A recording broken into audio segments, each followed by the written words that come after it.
going to get set up. We're actually already live, so just going to get set up real quick and we'll get started.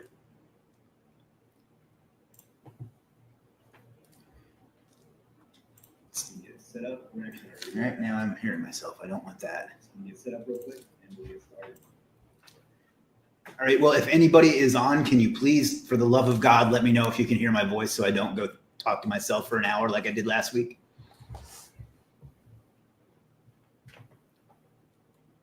Can you hear me? I can hear you. All right, cool. But We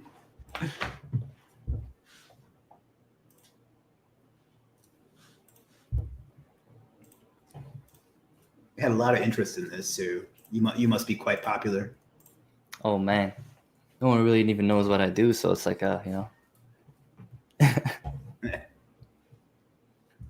Ben says keyword Google combined with Ahrefs or SEMrush. Keyword difficult metrics are rarely accurate. The only way to find out, is this a question or?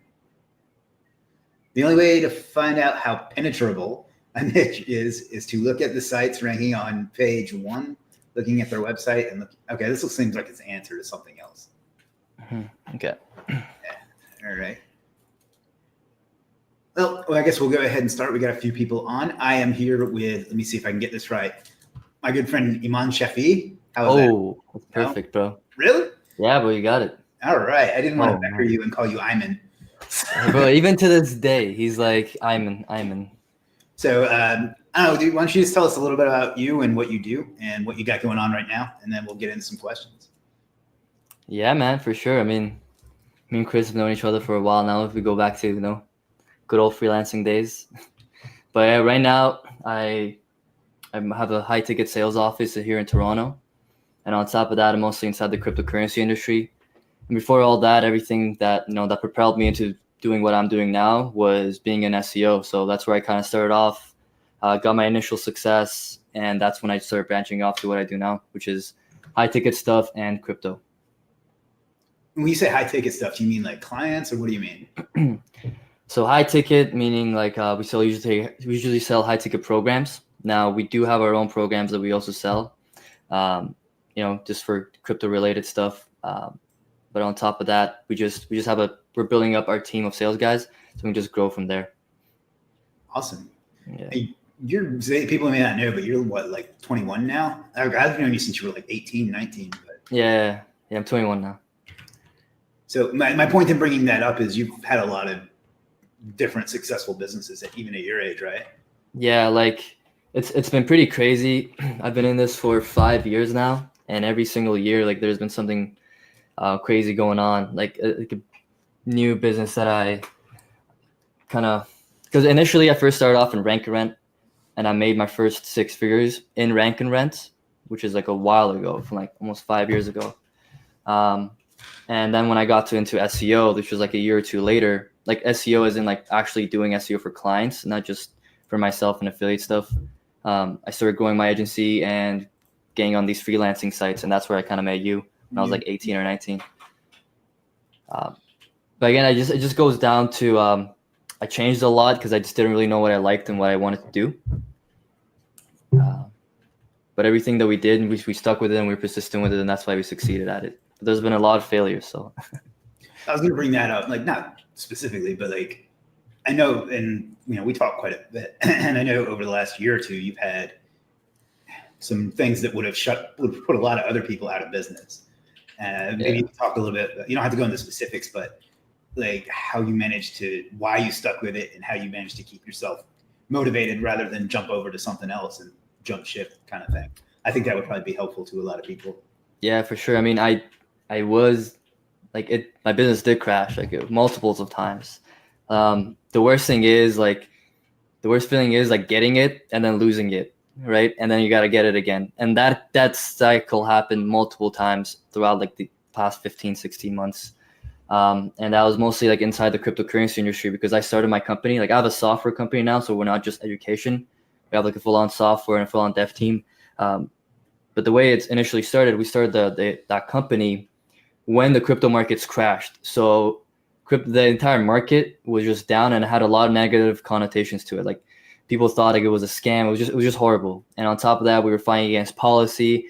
We were fighting against literally like the forces of nature that lets you market anything online. Our merchant accounts got shut down. Everything got shut down. But it was just a way of seeing like the long-term vision and where you want to be. And that was kind of like the only thing that kind of like pushed me through it to keep continuing to do what I did. Now there's a lot of things when you become a good SEO or become a good marketer, there's a lot of things you can hop into and make money with. Like I could jump into the health industry right now, take the knowledge that I have, jump into the health industry and make 6-7 figures. Like I have no doubt in my mind that I can do that, but it's just what you want to do for the next 5-10 years. That kind of stuck with me. And I kind of learned that from Becker. When I went to New York, then we were together. That day I went to New York and we were with Becker. He kind of told me few things that kind of stuck with me. And that's pretty much what I'm using to push myself through the hard times. That's good to know. I see a lot of people that the first time they hit any obstacle at all, they just go to something else or they quit or whatever. And not to kiss your ass too much, but that's something I've always admired about you over the last years. I really expected you to jump out of that one particular niche at some point and go on to the next thing, but you've really stuck with it. And now you're like the only person really like doing what you do at a big scale, right? I mean, more or less. Yeah, definitely. Like it's just persistence. And one thing that I had that not a lot of people have that I'm really grateful for is like just being young as I am, because I can really mess up on a lot of things and still be okay. I don't have a family to take care of. I don't have a mortgage payment. I don't have all that. So that's why I take huge leaps of faith, and I just go all in on something. And the thing is, when you go all in on a particular thing, and all in, I don't mean like one of like these Tony Robbins motivational stuff, but like literally eating, breathing, sleeping it, you get results pretty fast. Yeah, I definitely agree with that. We've both been through some difficult times. We joke about it all the time, but like just 2 years ago when one of the places we were making a lot of our money crashed, we were like setting up Fiverr gigs to try to keep the bills, keep the lights on. And now, we're both doing quite well at the things that we do. So I think that's a good point that you made, just to just kind of stick with it, And a lot of people don't know that, but I mean, that really was not that long ago. Yeah, it was in like 2018, like early 2018, I think. Yeah. And maybe late 2017. I don't remember exactly, but yeah, not long. Scott says, "What's up, fellas? What's up, Scott?" Tom and Carolyn just joined. If you guys have any questions for Iman, just drop them in the chat. He has a wide variety of things. You may know him as Global SEO on Legiit and some other places we won't mention. And so just let him know. Yeah, and what's happening with global SEO is kind of built a team around it, so everything's pretty much run. And I'm glad you bring that up, because that's something you've always been very good at. And I get questions about this a lot, is building a team, hiring VAs. Do you have any like insight you can give us on that? Yeah, I mean, I've been doing that for a really long time now. I'm a really lazy guy, man. But I get ungodly amounts of work done in a really short amount of time because of just having the right teams and just delegating work. I think the number one thing that I think all goes down to is I don't mind paying people to do work. I think that's what really stops people from delegating and hiring teams, is because like I don't mind paying someone like $50-$100 just to do something for me. You know what I mean? Like something that I don't want to do. And that's kind of something that kind of grew my team, because I first started off by delegating small little tasks like that to full on like, okay, do my gig, to full on have a full on team just to do that. And my peak, like when I was at an office in Montreal, we had 31 interns and I had 19 virtual assistants. And that was the peak of global SEO. We had content writers. It was just, and right now we've smalled down the team, but we still have like the core of the team to make sure everything's executed properly and stuff like that. Wow, I didn't realize that you got that. That sounds bad. I didn't realize that your team got that big. So yeah, at that time I was with 4 other partners, so we had like a full-on operation, and I was using kind of like the resources we got for global SEO, but all the virtual assistants were like, I remember you were working a lot, man. You were working a lot, and I was just like working like an hour a week, and I was just like, yo, what? Yeah, it took me a long time to accept that I didn't need to do that, and that was a huge breakthrough for me in 2017. I still don't have I have a several large companies now, and I don't have near that many people, but excuse me, I brought on someone in late 2017, and that absolutely changed things around for me. He handles the entire business now, the services business, and it without that, if I hadn't brought him on, I wouldn't have had time to focus. There'd be no Legiit, there'd be no Superstar Academy. So it's definitely important to build a strong team, and you do it, like I say, much better than I do. But it's something you were the one that eventually talked me into that. So thank you, I guess. But yeah, I think that's a great thing, a great lesson to learn. And I do get asked about that quite a bit. I'm sure you probably do too. But yeah, I mean, it's all about like making everything pretty simple, right? Like, what do I got to focus on today? So I just talk about, for my SEO business, I talk to one guy like once a week to see how everything's going, and that's it. And I kind of just innovate in that business. So instead of being inside the business, working in it, like that famous quote, work on your business, not in your business, that sort of thing. That's kind of like what I take out of it. Like even inside the crypto business that I have, I have a coach that teaches the crypto stuff, like the trading and stuff like that, right? So I just kind of like moving the strings in a way, and that's kind of like the way that's easy for me. You have like a couple people that you interact with as far as running your businesses. Yeah, a couple. Yeah, that's kind of my one of my long-term goals too. Like we have about 10 people right now, and I interact with most of them. And don't get me wrong, I know some of them are on right now, and I love you all except for you, Scott. But I think that's something I got from Becker too, is how he says that he only talks directly with like one or two of them. Yeah, like the COO and like the engineer. That's it. Yeah, so that's one of my goals. I hired an assistant this week, and eventually I want that to be the person that I talk to.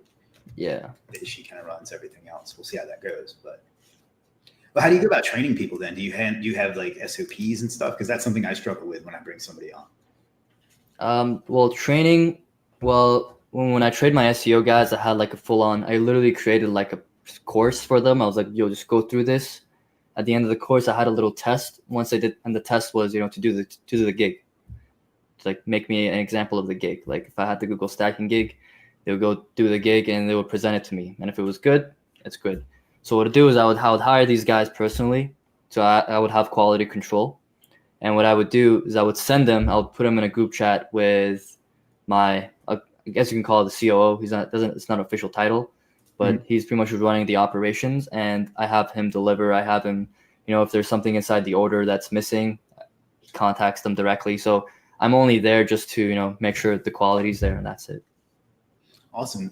So then what do you do most of the time? Like what's your day look like?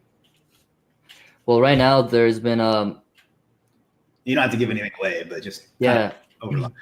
I'm just trying to think what I even do day to day. So like over here I have like a huge whiteboard that I just write down stuff on, what I do, what needs to be done. And what I do right now is I'm trying to focus on getting more, pretty much everything that my business comes down to right now, at least for like the high ticket stuff if it goes, just getting in leads. So right now I'm doing anything I can to just get book more calls, and that's like running more ads, recording new webinars, writing sales copy for a new funnel, stuff like that.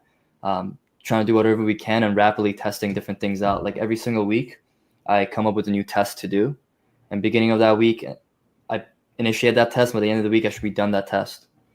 So if I want to like split out and test a new angle for my webinar, I go ahead and I create a new angle, launch it, test it, send $1,000, $2,000 worth of traffic to it, and then see how it does. And then I've been doing that for the last 6-7 months now. And I think, then there you go. The results kind of speak for themselves, right? You're trying to be humble and not say that, but that's kind of the truth. Yeah. I mean, when you rapidly test a lot of things out, law of averages starts to play out in your favor. Whether that be even testing out a lot of stuff on Legiit. Like I had to create so many gigs on the previous freelancing site that we were on until one of them clicked. And when it clicked, that's like, and it's just a butterfly effect from there. Yeah, it's the same kind of thing for me. A lot of people here know my story already, but I started with just a $5 gig. God, I can't believe I said gig. $5. So I was reselling, and people caught onto it, and it grew, and then I added more, and now it's grown into 2 three really very successful businesses. So it is just a matter of finding that one thing that works for you. So Man, it's sick to see like how much we fucking came along. Sorry, I don't know if this is a PG rated channel, but like how much like especially like we've grown the last 2 or 3 years. Like it's phenomenal, man. Backstory: the way that I met Iman was we were both selling freelance services on another site, and somebody went in the Facebook group for that site and said that he ripped them off, and I didn't like that because I didn't think he had, because based on the way they were explaining it. So I sent him a message on that site and said, this person is saying this thing, so you may want to go address it. And he did. And then we just kind of like, one thing that led to another. We've kind of been friends and we've partnered on a couple things since. So, and that worked out well for both of us, because that was how we found the mastermind we were in together. And, yeah. And that's been less than 3 years. Like we've grown immensely since then. So yeah, exactly. I don't have to drink when I met him. Man, they wouldn't even let me into the club. That was horrible, man. That one time that he carded me harder than he carded you. I was like 8 at the time, and you were like 19. And this guy is like, we're going to go in, and he's like taking my ID, and he's like holding it. Putting it a flashlight, seeing if it's real. The guy just looks at mine like, I get in. Yeah, like, what the hell, man? I'm old enough to be his dad. I can barely get in. But then the next time you find the streak came to an end, and you weren't able to get in. Yeah, that was in New York though, so yeah, whatever. That picture of me me just then looking up at my phone, that's going to be the thumbnail for this, because Facebook always picks the worst thumbnail. All right, man. Do you have anything else you want to talk about? Should we open it up to some questions, or? Man, you can just shoot the shit. I don't mind whatever questions you got. All right, guys, do me a favor, and first of all, let him know if you got anything out of what we talked about. If you have any questions for him, he has a wide variety of knowledge. Or if everybody just wants to go start their holiday weekend, you can go do that too. Man, I didn't even know today was Friday. Damn. Yeah, I'm actually I'm thinking about moving these to another day, because lately the attendance has been down some, and even when there is attendance, the interaction has been down some. So maybe I'll get a little more out of it. I don't know. I'll ask in the group, but I'm just rambling because nobody's asking any questions at the moment. So. Yeah, man, that's totally fine. We can just talk about, what we talk about. like the fact that I decided a couple weeks ago, I really need a vacation. So I just got mad and opened up Travelocity and scheduled a trip to Vegas. And then, of course, I posted it on Facebook because it's 2019. And like a few minutes later, Iman messaged me. He goes, "Bro, are you really going to Vegas?" And I said, yeah, I'm going there in such and such a day at such and such a time. He's like, "I'm going to be there at the same time too." Man, it's going to be an insane weekend, bro. Forward to it. Yeah, first time in Vegas by being 21. So last time I was there, I was kind of like walking around like, wow, I can't really do anything here. It was right after that weekend, like when we were in New York. Uh-huh. Yeah, when we were at Becker's event, I just went like right to Vegas. I remember that. Yeah. That was fun though. Even like walking around in Times Square, that one lady just. Oh my God! Damn. Todd's like, oh my God, man! I was in San Diego and we were riding these scooters, like these electric scooters, and it was like a huge group of us. There was like 7 or 8 of us, and as we were going down the street, going to like a inner marketing party, I think it was like ClickBank's party or something, during TNC. When we were riding, there was a homeless person grabbing onto the people, like on the scooters, and then like I thought it was a game, like it was some sort of like level. So like when she grabbed onto me, I tried to just get away. It was kind of like a video game, like a platformer. Some boss you got to overcome. It sounds like a game at all. That sounds like attempted assault. Yeah, that was. Yeah, we just all kind of just left. Wow. Oh man. So I don't even know what we were talking about, man. All right, but yeah. So you've done like a lot of different info products and stuff, right? You did like the Rank and Rent course and an affiliate marketing course. Yeah, man. I mean, that was. I know what I'm. So I just kind of made a course with what I was good at. Like the reason I made the affiliate marketing program is I had, even to this day, I still have that client, a corporate client, that I'm kind of doing. Like they're paying me around $6,000 a month, just do SEO. But the thing is, the way I'm dealing it with them is that they're paying me to like create an affiliate site for them, and rank that affiliate site, and then send the traffic to them. So it's like client, but it's like a hybrid of client and affiliate. Yeah. And that's like the best thing to do, especially if it's corporate. Like, it's so easy to do that. Especially I can use my own strategy on the corporate I can't use my own strategy on the corporate site because like risk of penalization, but I can go like heavily into affiliate stuff as well. And to be honest, I even outsourced that as well. Like I had a team, I just gave it to my team. I was like, hey, just do this, this, and this. And for like 3 years, for 2 years actually, I've had that client. Oh wow! So it's like, it's pretty easy. That's cool though. I mean, that's long. That's like more than a lot of hardworking people make, at a full-time job. Yeah. That's been stable, pay the bills money. Not that you pay the bills because you live with your mommy, but that's been pay the bills money for you. Yeah, exactly. Had to get one of those in. It's one of those. I wonder when they're going to stop working. Yeah, So, all right, dude, we're not getting a ton of questions today. Let's see who we have on. We got Tom, Scott, Carolyn, Lori, Ish, Alan, MD, Russell, Freddie Edmonds. We have a policy here that whenever he's on, we have to say his entire name, not just Russell. So. Oh, what is it? So Russell Freddie Edmonds is his name. So he's Russell Freddie Edmonds. Okay. One of our regulars. I don't know what he's a regular of, but that's a different discussion. So. Man, I remember once when your Facebook group hit 5,000 followers, and like you threw like it was insane. Like I think it was like around 5,000 where you hit 5,000. I was like, holy shit, this guy's got something big right now.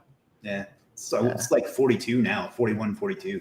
Yeah. So damn. That's something that's actually only been 3 years too. So I'm pretty happy with that. But I don't know. I guess that's pretty much it. Do you have anything you want to tell us about what you're doing or something people can check out? I know I don't have a lot of time today. So.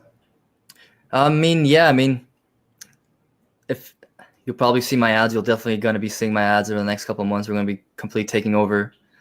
But other than that, we still have a fully operational SEO business, client SEO business. We're still getting like dozens of orders a week, all being fulfilled. So whatever you got, if you guys have any questions, private message me, whatever. And that's we'll go from there. SEO, right? Like Legiit.com/profile/global SEO. Yeah, exactly. Like we've been doing those services. We've been doing those services for over 2 years now. So, I mean, it's pretty infamous. Infamous means bad. I think you mean really? Yes. Oh no, that's why I dropped out of school, man. I don't know. I'm uneducated.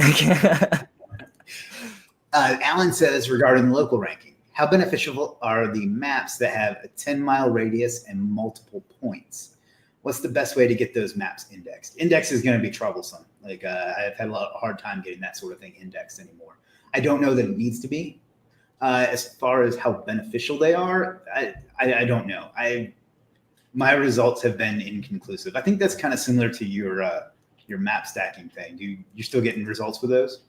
Yeah. I mean, the things with those kind of gigs, it's since you're using like Google's own properties, it doesn't really, change the way it works. If you know what I mean. No, actually, can you clarify a little bit? I don't like. If you use like PBNs or anything kind of like on the higher risks areas, there's various like Google algorithms that may come up and just like mess up everything. But when you actually use Google's own resources and tools and kind of stay within the boundaries, no matter what algorithm comes or changes come in, we're going to be fine. Cool. And you still, excuse me, you still have people getting results with those or? Yeah. I mean, we kind of use that as like the cherry on top. We don't really use that as like the main thing because the main thing is like citations and links and all that. But what we use is we kind of, if you need like a little push over the fence, gotcha. That's what it gets like mostly used for now. Yeah. Because you can copy everything that, your competitors have for what the number one person has. And if you need that little boost, and that's what Google Map works the best at. Aaron says, is Legiit turning into a cryptocurrency marketplace now too? No, no, it's not. Beats Connect. No.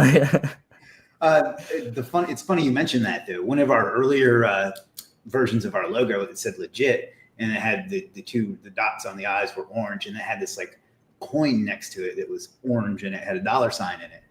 And a lot of people thought it was going to be about crypto. So that's literally why we changed that, because I got tired of that. People asking me if it was going to be a new crypto coin, and they weren't being facetious like I think Aaron is right now. They really thought I was launching a crypto or a crypto marketplace or something. Like, no, we need to change this. Yeah, there's a lot of things that's going to be coming out as the markets go up. Just got to see, who's actually, because a lot of people like ride the wave. A lot of fake people come up, and those are the people that kind of like ruin the name of the game. But do you have any you want to give us a good tip on what we should be investing in? Got any crypto tips you can give us? Yeah, invest in your education, bro. Learn exactly learn exactly what it is before you invest in it. Because since we get a lot of phone calls with people, we don't open up the program to everyone. We want to make sure who we bring in is actually like a good fit for us. And we get a lot of phone with people who like lost, we spoke to this guy, lost $250,000 with crypto and Bitcoin. And we're like, what the heck? Like, why? And the reason for that being is because they're not really fully educated in it before they invest. So don't just go buy random stuff. So that was probably a result of the hype that it had, 2 years ago? Yeah. Now the hype's like slowly going to be coming back over the next couple months or a year. But when that comes back, just don't get in the hype. Read about it, like actually have your own stance on it. So when you say research, you look into, I don't know much about it because I kind of got turned off by a lot of the people that were into it. But do you mean look into different coins or look into how to invest, or what do you mean by know what you? What do you mean? It's pretty much like understanding how like the trading market works. If you want to invest in a certain coin, understand what that coin is. It's like, even if it's like you're investing in stocks, you're investing into real estate. If you want to invest into real estate or buy a house, you're going to do your research and find out exactly, who the area of the house, the neighborhood of the house, the worth of it, stuff like that, right? You're going to want to do your research. Same thing with cryptocurrency. There's a lot of BS coins that are out there that are pretty garbage, because literally anyone can go out there and create a cryptocurrency and launch it, right? But the only ones that are going to be like that worthwhile are the ones that are actually doing something, And the only way to do that is by just reading into it and actually see what it does and doing your research. I see. And is that the kind of thing you help people with in your program, or how does that's part of it, because that's like part of like the basic knowledge and understanding of crypto, because that's important. But what we have right now is we have a coach that teaches people how to trade and like profit consistently inside the crypto market. And that's what we've been doing for the last like 15 months. Like when the markets were down, people thought it was impossible to make money while the markets were down, like because crypto was like an all-time low. Yet we were still having students like one of our students, Rebecca. She's a mother of 2, and she's making almost like an extra $3,000 or $4,000 a month trading in the slow market of crypto. In the slow market, which is like, it's pretty badass. Like, damn, mother of 2, like, damn, that's sick. But yeah, that's just what we teach people. I don't know how to trade. I just know about the crypto stuff. That's why I have the coach that teaches them. But that's it. I think you made a great point there anyway. And it's something I've talked about recently, and that's people only want to do it while it's easy. Like when it was going up every day, it was easy to throw in, $1,000 and make 5,000 back. And people thought that they understood it. But then once it got difficult, it dropped or whatever it was that happened. I know it stopped being the hot thing. Everybody bailed out and said it was dead. I was like, no, it's just, it's condensed down to the people that know what they're doing. And I see that with all sorts of marketing tactics over the time. Affiliate marketing is dead, SEO is dead, and nothing ever dies. As long as there's one person on earth that can do it, anybody can do it. It just means that you aren't willing to work hard enough or learn it well enough to be successful at it. And that kind of, I think, is what you were saying there, is that when it was hot, anybody could make money with it. But now that it's in a kind of a down peak, I don't know the term, but that it takes skill, and that's kind of what you help people with, right? Yeah. It takes, you just got to learn a skill. That's it. It's like anything else. Just got to be devoted. That's why we talk to the people who we bring onto the program, because a lot of people think it's going to be like push button, make money. And that's like with anything, right? But when we actually talk to them, it's like, it's an actual skill they're learning. You're investing like 4 or 5 hours a week learning this skill, and it's going to, pay up if you pay your dues. Mm-hmm. Pay your dues and stick with it. Like, if you give up when it gets difficult, you don't deserve to be successful at it. And I know that sounds harsh, but it's true, right? Like, And again, it goes back to what I thought, and I hope you don't take this the wrong way, but I fully expected you to bail out. Yeah, 100%. And there was many times where I did one, and man, it goes insane. Like there's a lot I invested heavily into that. Even very recently, I was like, man, what the heck? But when you just think about like the 5-10 year goal, that really sticks with me. So would you want to share what your 5 or 10 year goal is? Yeah, for sure. I'm a very monetary person. I like materialistic things. I'm proud to say that. So within the next year, we're going to be getting a pretty sick penthouse in Toronto, and we're going to be getting one of those Tesla Roadsters, bro. Okay. Yeah. And that's just by the year. But 10 years down the line, like business wise, what we're going to be doing in the next 5 years as the agency grows, the next 5 year goal is we're going to be doing $1 million a month in commissions. So that's net. Yeah, net profit. Wow, that's a good goal. Yeah, definitely. So Yeah, getting there, man. It's by 25. That road mapped out, or how analytical, I guess, are you? Stuff like that. Yeah, I mean, we have like my room's literally filled with whiteboards. It's all like on whiteboards. We kind of break it down. I kind of have like the 5 year goal, and then the year goal, and then the monthly goal. So that way I can kind of like break things down. So my 5 year goal is like $1 million a month. My year goal is I want to get this year to at least I want to get it to like 200K a month. Awesome. Like that'll be like this like end of year goal, and then I'll have monthly goals as well, like what I want to do this month, what I want to do in June, what I want to do in August. That's it. That's kind of the way I've been operating for the last like 3 years. Ever since I saw entrepreneurship, I've kind of had like the 5-10 year goal, and then the year goal, and then the monthly goal. Ever since what? Ever since I started entrepreneurship. I see. Like ever since since you were selling car wax. Yeah, those fun times. That's good stuff. Yeah, the car wax. That's, to be honest, that kind of really changed everything for me. That was insane. Yeah. Well, yeah. So what was this deal? You had a job where you were like worked at a car wash or something? How did that work?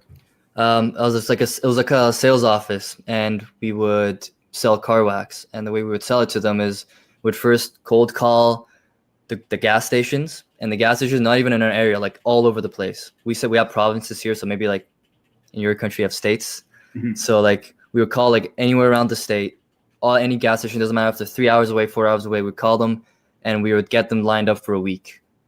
So we would go there, we pay the gas stations like $500 or whatever for us to be able to set up a booth outside of the gas station to sell car wax. And, it doesn't matter if it's like 2 hours away, whatever, we would drive there and we would set up our little booth, and whoever comes and pumps gas to their cars, we'd just walk up to them and pitch them like a $50 car wax. And what is it that you took away from that that's been so beneficial to you? Just that, like, that's insane. Because I came from a world of being really shy, not really not being able to ask people for money. Mm-hmm. And I think that was a pretty big thing, because I was pretty shy of asking people to give me money, like to sell something, right? Right. And that's what kind of led to me doing high ticket. Now I sell $10,000, $25,000 packages. That's crazy. Because I know that it lives up to it. I know that we can do that. Yeah, well, that's something I've learned from Frank Kern recently. He talks about that a lot. Is the number one way to sell something is to ask people to buy it. Yeah. I mean, obviously there's more to it, but he talks about that a lot. Is that you need to make a lot of offers, and the more offers you make, the more you're going to get paid. So don't be afraid to ask for the sale. Mm-hmm. He says he sees a lot of people that they don't grow because they are afraid to ask for a sale, and that's kind of And the thing is, with making a sale, like, we got to make it like an enjoyable experience. Like, when we get on the phone with people, we don't like hard sell, like, like one of those crazy Wolf of Wall Street things. Like, by the end of the call, if they get in, like, they're the happiest people on earth. And like, yes, they just dished out $7,000, right? Mm-hmm. But they're really happy because you just kind of make it an enjoyable experience. That's kind of like the skill I learned. Yeah, that kind of was like the seed for it, pretty much.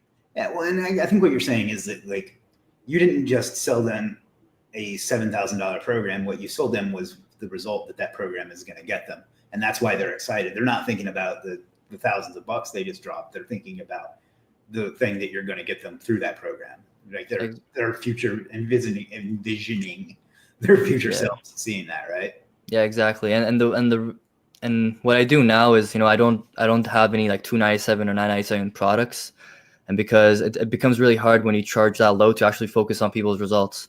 So what I decided to do from last June till now was just to, increase the price I'm offering so let less people get in. But those people that do get in, I can actually focus on the results and help them get there, which is way more fulfilling than, just doing like $100,000 course launch, on JVZoo or whatever, like some BS like that. This is much more better on both ends. I'm actually going to be launching something in the next month or two, a high-end coaching thing, and that was Iman's suggestion. So yeah, for that too, he's going to be helping me. And the beautiful thing about high ticket, like even for like the people who want to apply for it, like it's the greatest thing ever because you actually can get like almost one-on-one or group coaching mentoring from like a guy who's actually done it. So it makes it so worth it, so worth the investment. Into a high ticket program. Awesome. Yeah. Zukase, I think that's how I pronounce that, says, what's your experience with email tools like Mailshake? What email tools do you like? For me? Yeah, like what autoresponder? Most autoresponders have kicked me off, to be honest. I've been banned on almost every single autoresponder because of my industry. But right now I just use ConvertKit because they haven't kicked you off yet. They haven't kicked me off yet. Yeah. Yeah. Personally, I've used quite a few myself. I've used Aweber, MailChimp, Market Hero. No. Market Hero I used for a long time. I kind of outgrew that though because it doesn't do a lot of the things that I do, and now I use mostly ActiveCampaign, which I'm pretty happy with. Yeah, ActiveCampaign was amazing, but they just shut me off. Yeah, I recently, because we do the weekly like Legiit email, and I have made a point to stop using affiliate links in it because I found out that they do not like affiliate links. And so, yeah. Which I don't get, but it's their sandbox. They have an affiliate program, but if you promote affiliate links, yeah. a lot of our people, like a lot of our sellers, would give me their affiliate link, and I get it because if somebody's cookie, they don't want to, give that to somebody else. But I can't risk my email list. So yeah, for sure. All right. Well, I know you need to run. Anything else you want to talk about? That's it, man. Thanks for having me on. It's amazing to talk to you again. I'll see you in Vegas, bro. Man. Like another 2 weeks or something. So yeah. All right, guys. Well, everybody that watched, do me a favor and just thank Iman for taking time to talk to us today. I think there was some pretty valuable information in here. And check him out on Legiit at Global SEO. And we'll be doing another one of these either next week or in a couple weeks. So thanks a lot, guys. Have a great one. Have a good one, guys.